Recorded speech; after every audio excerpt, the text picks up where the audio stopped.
Hey,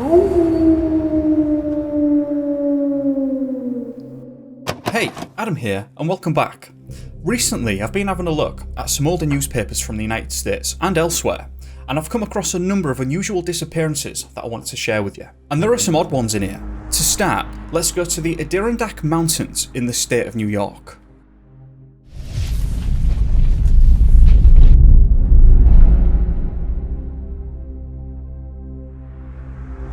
Thomas Carlton was an experienced hiker, 44 years old when he disappeared from the Adirondack High Peaks. The first article I could find on Thomas's disappearance was from the 15th of October 1993, and Thomas had been reported missing 4 days before that, so it's unclear precisely when he went missing. Here's an initial quote from the Syracuse Herald Journal, and it gets interesting almost immediately. Searchers combing the Adirondack High Peaks have narrowed their search for a man missing since Monday. With clothing brought from the man's home, a bloodhound named Mr. Flash picked up Carlton's scent on a trail along Mount Marcy, the state's highest peak. To be clear, and more precisely, the dog first picked up Thomas's scent outside of his car and then led the searchers along the trail. However, and I know that a lot of you find this fascinating in regards to some of these unusual disappearances, but after a while down the trail, the dog lost Thomas's scent. I found this particularly interesting because the bloodhound's owner had been involved in many prior searches and from what I understand had helped find other people. Well, the owner thought that the dog's lead was highly significant and showed confusion when the dog lost the scent. Lieutenant Bob Marone of the State Forest Rangers, on the other hand, discounted the significance of the dog's lead, saying, "Until you can teach dogs to talk, all you can do is try to interpret what they do." To some extent, he's not wrong of course, though in my humble opinion, it's probably not a good idea to just outright discount the dog's findings because there is a reason that we've been using them in a search and rescue capacity for the last 600 years, and continue to do so today. From his perspective though, can you really blame him? I can't imagine he's all that familiar with the dog seemingly following a person's scent, only for it to end abruptly. If you've never had that happen before, you can understand his reasoning. As for Thomas himself, as mentioned, he was quite the experienced outdoorsman, and his wife said that he would often go on hikes, canoes, mountain biking and sailing, and often in harsher areas too. On this particular trip, his wife said, he had a sleeping bag, water, dried fruit, Gatorade, maps, compass and all the proper clothing. He knew what he was doing and he was well prepared. So something obviously went awry here. What was it? And why was Mr. Flash able to find the scent only to lose it so abruptly? While we don't have an answer for the latter question there, we do have some information that may help explain the former. Authorities said that they are concerned because Miss Carlton told them her husband didn't take a tent or stove. He planned to stay in lean-tos along the trail rather than be weighed down with tenting gear. The weather has turned sharply colder since he set out. The ground is frozen and covered with about 4 inches of snow in many locations. Temperatures have dipped into the teens. In elevations of 4,000 feet and higher, snowdrifts are more than a foot deep. His wife said, he is a good map and compass reader, and he is in excellent physical shape. He would never underestimate how quickly the weather can change in the Adirondacks. I think he's hurt because if he wasn't, he would be here with us right now. I also found out something else about Carl, which reminded me of a previous video that I've made. Carl was actually a highly intelligent individual, had a PhD, and was a very successful psychologist with a position at the Auburn Correctional Facility. I also found out that he was familiar with this area in question and had hiked there previously more than a dozen times, according to his wife. The search and rescue teams showed confusion at some point in the search, making the comment that their helicopter searches weren't finding anything of use, and that on the ground they'd searched almost all of the marked and unmarked trails in the area, finding nothing. Now let's go back to the dog for a moment, because I came across some interesting information pertaining to that element of the incident. What seems to have happened, and it's difficult to understand what the area may have looked like exactly, but the dog stopped abruptly while following the scent because he led the searchers to an impassable area. In relation to the dog's scent, the article reads, Rangers said they will not pursue the trail today because it is impassable. I'm not entirely sure what this means. Was it a dead end? Was the area so dense it was impossible to pass through? It's not made clear. However, it does raise the question, if the dog was in fact following Carl's scent, why did it lead to an impassable area where it then abruptly stopped? That doesn't seem to make sense. And if the dog's nose was correct here, then that finding becomes increasingly difficult to explain in any meaningful way. Perhaps someone with search dog experience could provide some insight, and I do know that there's search and rescue men and women who watch these videos, so do feel free to leave a comment. Right, now here's another interesting quote. Thomas walked into these woods a week ago and they swallowed him up. From the ground and air, scores of rangers and volunteers have spent nearly a week searching for him, hoping to find one 5-foot 11-inch man in the wilderness. We have 100 square miles, said Ranger Peter Fish, the search commander. Any one pinprick on the map could be where he is. Carlton, who was hiking alone, left no word of where he was going. That's always a mistake, and a man of his experience in the wilderness should know that. There's no shame in it or anything like that. It doesn't take away from a person's survivalist skills or anything like that. So please, if you're heading into these areas, please do make sure that you let a friend know your plans and a route. It's quite literally a game changer for search and rescue. I've not mentioned this yet either, but this wasn't a small scale search. There were many people involved, but unexpected bad weather kept hitting the area, making the search more difficult than it had to be. After hearing of the search effort, 2 men contacted the authorities and told them that they'd seen Thomas and had lunch with him along a trail. This was a godsend in some ways because they now had a very specific area narrowed down to continue searching. However, they then realised that they'd already thoroughly scoured this area but nothing had turned up. 18 volunteers and 35 rangers hiked for 2 hours to the lean-to, searched the area and once more came up empty-handed.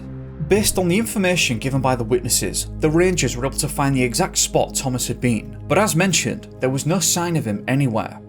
Footprints near some boulders were mentioned, but I'm not sure if it was in relation to this spot or somewhere nearby. Either way though, they didn't lead to finding Thomas, so it looks like they may have just petered out. At the end of the month, the search became limited in its capacity, with the forest ranger, Gregory George, stating this. The reason we're scaling down here is because we've exhausted all of our possibilities. Thomas was never found. Rangers, search and rescue professionals, army helicopters and personnel, dogs and volunteers all failed to find him. Absolutely no clues were found other than the dog initially finding Thomas's scent before I suppose it just disappeared. The final mention I found of Thomas came from an article written in 2002. It said, "Back in January 1995, Thomas Carlton was declared deceased by a judge after being missing for nearly 2 years after last being seen in a remote area near Lake Placid." I suppose at this point we'll never really know what happened to Thomas. Ultimately, it is quite odd that they never found any hint or trace of him at all, with the exception of the initial dog lead that was immediately brushed off by the rangers. Now at this point I came across another disappearance that took place in Canada. On the 4th of January 1998, Todd Patrick Beaton was reported missing when he didn't return home to Lethbridge after setting out on a hike on the 29th of December.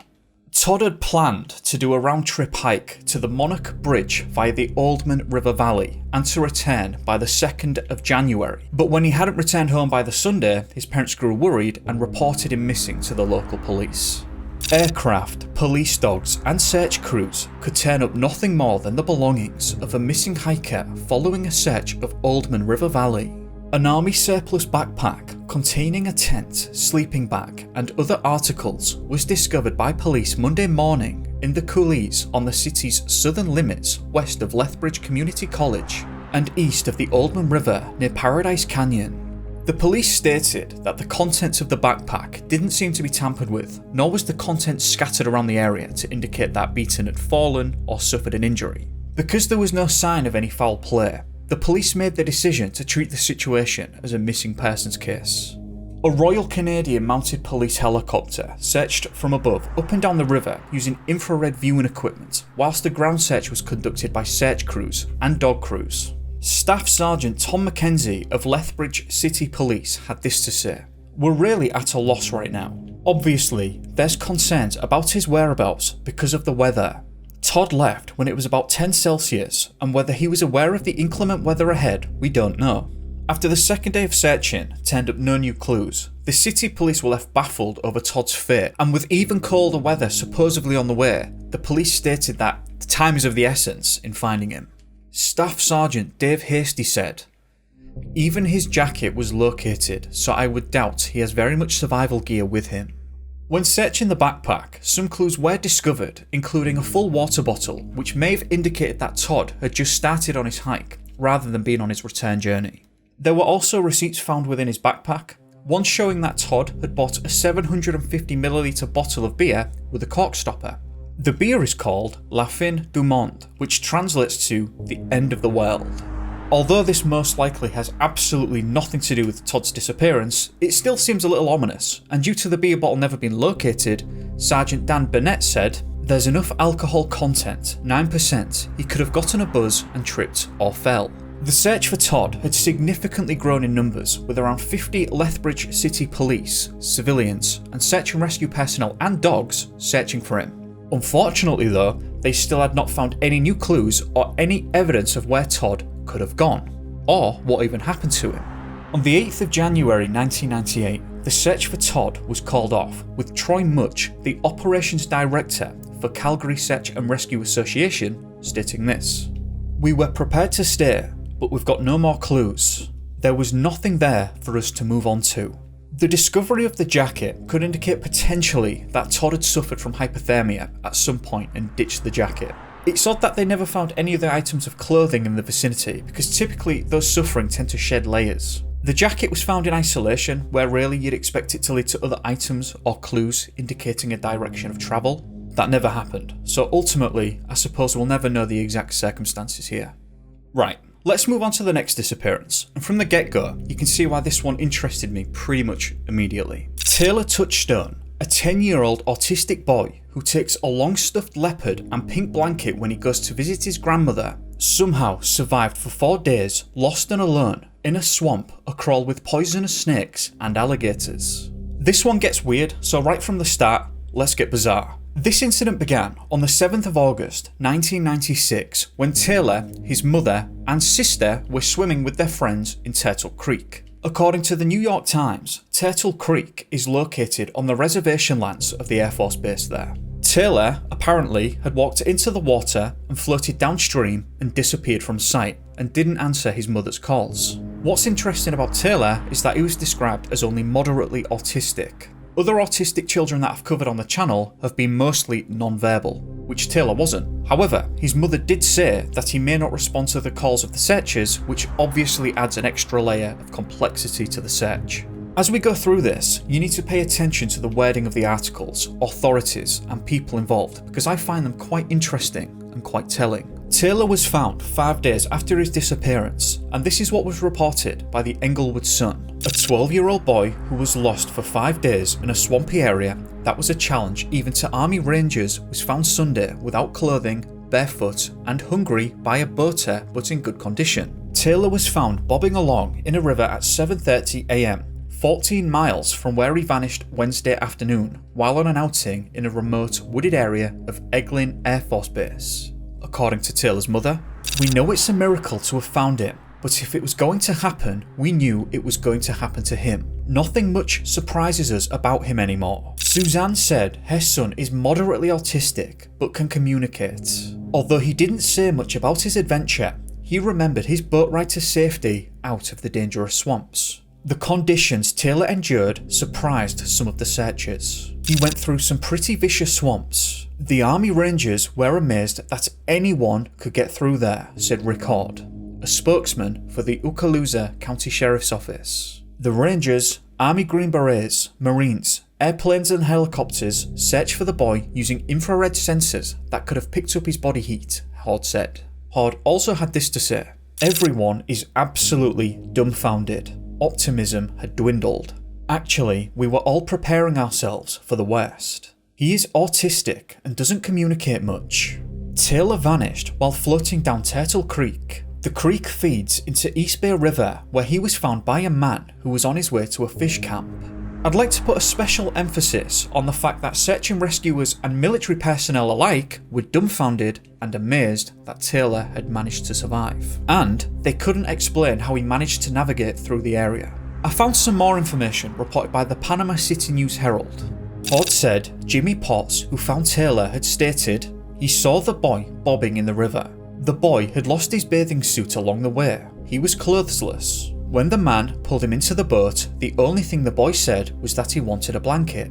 Taylor was taken to Fort Walton Beach Medical Center where he was in good condition. The only thing wrong with him appears to be some scratches, but he'll stay at the hospital a couple of days. He went 4 nights and 5 days without food. He was drinking creek water. There were severe thunderstorms in the area Thursday and Friday nights with heavy lightning strikes, said Horde.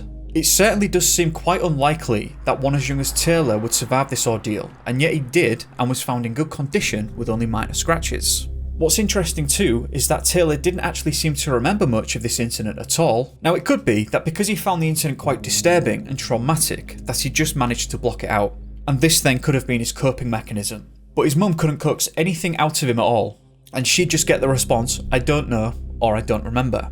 Now let's get some finer details. Taylor swam, floated, crawled and limped about 14 miles, his feet, legs and stomach covered with cuts from brush and briars that rescuers believed to be impassable. His journey lighted at night by thunderstorms that stabbed the swamp with lightning. Interestingly, when people in the nearby town got wind of this incident, they were all astonished too, and they believed that Taylor's survival could only be attributed to a miracle. A miracle might be as good an explanation as they will ever have. The answer, the key to the mystery that baffles rescue workers who have seen this swamp end grown, tough men might be forever lost behind the boy's calm blue eyes. Army Rangers themselves had said that they'd struggled to penetrate this region and were surprised Taylor seemed to have done so with ease.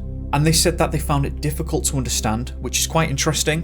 And I do agree with that assessment. It's quite difficult to imagine how he did this. It involved Army Rangers, Green Berets, Marines, deputies with the Okaloosa County Sheriff's Department, and many volunteers who conducted arm-to-arm searches in water that was at times neck-deep. In all, the air and ground searches covered 36 square miles, but Taylor, barefoot, had somehow moved outside their range. Yet there is no evidence that anyone else was involved in his journey or of foul play, investigators said.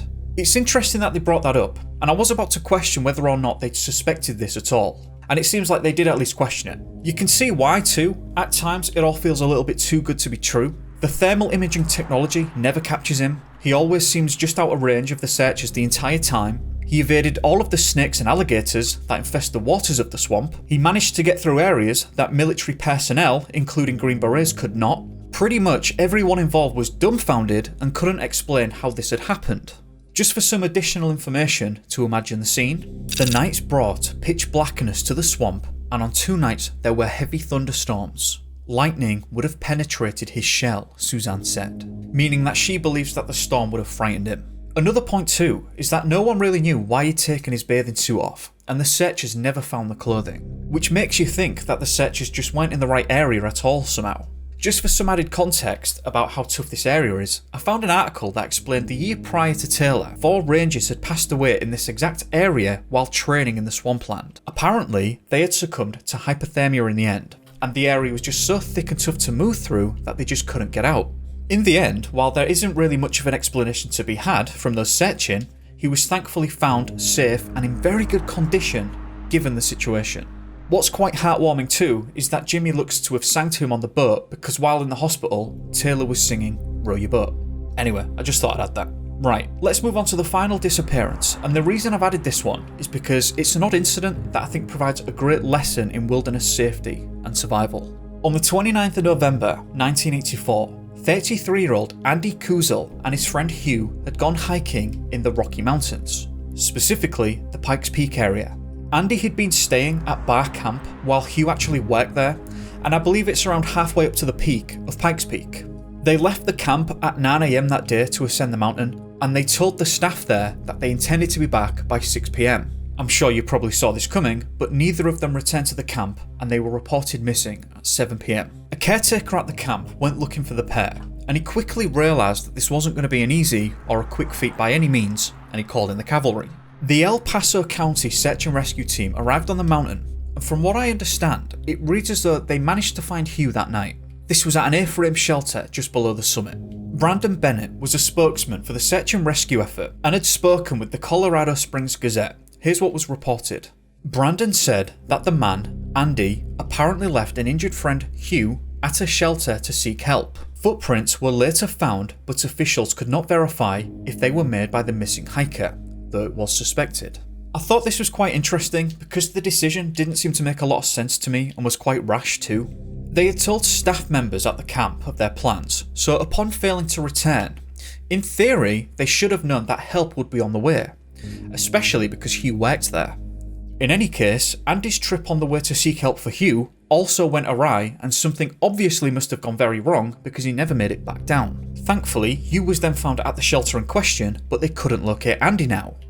The searchers then found the footprints that they believed to belong to Andy, but they just seemed to peter off and they didn't lead anywhere.